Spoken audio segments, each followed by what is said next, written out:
Thank you, Mr. Speaker. Thomas Central. Thank you, Mr. Speaker. Mr. Speaker, I rise to express my concerns about some of the issues, both in the bill and in the report. Mr. Speaker, the chairman of the committee, in his report, tries to evaluate the impact of what we are doing with this particular bill, first on petroleum prices. In his attempt, he is giving average market prices for 1st December 2015, and again estimated ex-pump prices as of 16th December 2015. He has, in the third column, I'm reading from page 4 of the committee's report, which so many of my colleagues don't seem to have. Percentage change with respect to existing prices. And we are talking about 5.18% for premium, 2.9% for gas oil, 1.74% for LPG. Then on page 5, we are seeing introduction of 1, 2, 3, 4, 5 different new pens, taxes, 5 cedi, 20 cedi per liter, 5 blah blah blah. And what he says there then is that since then, however, the world price of oil has further declined. This means that at a lower world price, the adjustment is likely to be downwards. Mr. Speaker, do you have a point of order?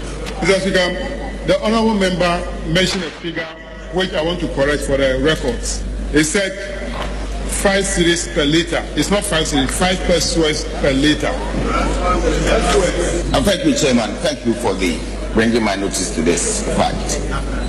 28 pesos per litre on petrol, diesel and LPG, 5 pesos per litre on petrol as recovery margin, 5 litres on petrol, diesel and 23 pesos per kilo LPG as storage under recovery. These are all introducing new prices. I was expecting that to do a more efficient work to inform us properly, he should also have done an evaluation, sensitivity analysis of how low he anticipates the world price will come that will bring prices down.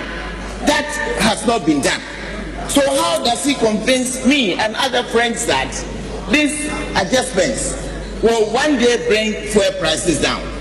And the irony of it is that fuel on the world market is selling at 11-year low now as we speak, $36 per barrel. And that is when Ghana is seeking to increase what we pay for fuel in our country. Mr. Speaker, last year a similar thing happened. Immediately after the budget, we were kept here to approve a 17.5% VAT just to consume what surplus was going to come. Mr. Speaker, I believe that the government should feel a little bit for us, Ghanaians. We are suffering too much, and I don't think this is the way they should take us. Mr. Speaker, I would like to continue and talk especially on the forex under recovery. We have been made to understand that those who are trading in these commodities have a liberalized market, they do their own pricing and take their own profits. So who are we recovering the under forex recovery for? Do we recover for those who are importing from China for various other commodities? They are also in the private sector. The market is liberalized. We have deregulated the oil industry. Petroleum is going for the private sector person. So what is the nature of this? What is it going to do for us? Mr. Speaker, you see, so many things have been put together in this particular report, including even in the bill. We are talking about petroleum prices. We are talking about electricity. So why couldn't we have separated these to give us clearer understanding of what is happening? Mr. Speaker, in the budget, the finance minister signaled that we are going to introduce energy levy, and it is coming through this bill quietly. If you look at where that thing was put in the budget, it will be an irony for us again to come here and see it through this window. Mr. Speaker, if you look at the schedule, not on the first one, but the second schedule, not the same thing, first schedule, public lighting levy, we are going to pay 5% per kilowatt of electricity charged on all categories of consumers. We are also going to pay 5% of insurance premium charged on all categories of vehicles. Do you have a point Mr. Speaker? Thank you, Mr. Speaker. Mr. Speaker, it is important that the Honourable Member makes it clear to the people of Ghana. The sound bites are okay, but the levies he's talking about, the street light levy, the exploration levy, the cross subsidy, these are levies that are already in the price builder. Now he can talk about the fact that some of the levies have been adjusted because it has not been done before. But to create the impression that somehow all this list of levies are new levies is incorrect. Number two, Mr. Speaker, I thank the Energy Minister. But Mr. Speaker, let us go back to the final page of this particular bill. Mr. Speaker, there are only two columns here. Column 1 is enactment. Column 2 is how affected. Here they are telling us what is existing, what is being repealed, and what new thing is going to come. Why wouldn't you tell us the same thing here? Who are we deceiving? Mr. Speaker, that even suggests that this thing should be thrown out until some corrections have been made. Chairman of the committee, point of order. Mr. Speaker, yes, a point of order. The honourable member again made a statement. I don't know whether he actually read the report. If he's actually reading the report, from page 6 of the report, under the public lighting levy, you will see that the committee proposed an amendment that in second column deletes 5% per kilo of electricity charge, 5% of insurance premium charge, and inserts 5% per price of kilowatt of electricity. So the issue about the insurance has been taken care of, has been deleted. So you should read that one. Honourable members, let me remind you again, at the second reading of a bill, you have to look at the committee's report, you have to look at the memorandum attached to the bill, and you have to look at the bill itself. So if you want to make an argument, look at all these three documents to make your submission. That is the requirements.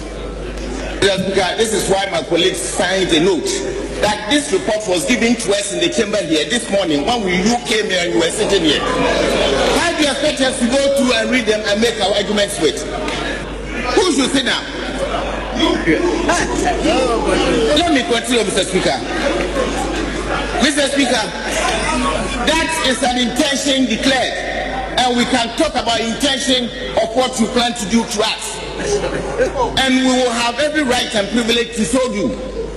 Mr. Speaker, I'm mentioning the levies that are coming, and then the committee seeks to make amendments sent to the chairman to delete some of them. Why did they find it necessary to even suggest that these things should be deleted? Mr. Speaker, let me continue. Honourable member, I think that you should wind up. I mean, because why? The essence of the work of the committee to scrutinize the document. So if in the process of their work they realize that something should not be there, so why are you posing that question? Honourable member, conclude. A number of people want to express their views. So, Mr. Speaker, let me go back to the new levies that are being introduced into the petroleum price builder. We still have debt recoveries to make, and we are talking about toll debt recovery. We are talking about energy fund levies. But my whole thing that I want to conclude with is the fact that it looks like the government doesn't want to feel with us. We are paying so much for so many things. We are now introducing new tariff rates for 2016. It has even started already. We are going to pay some extra levies on electricity consumption. We are going to pay extra for fuel consumption. And how do they expect us to survive come 2016?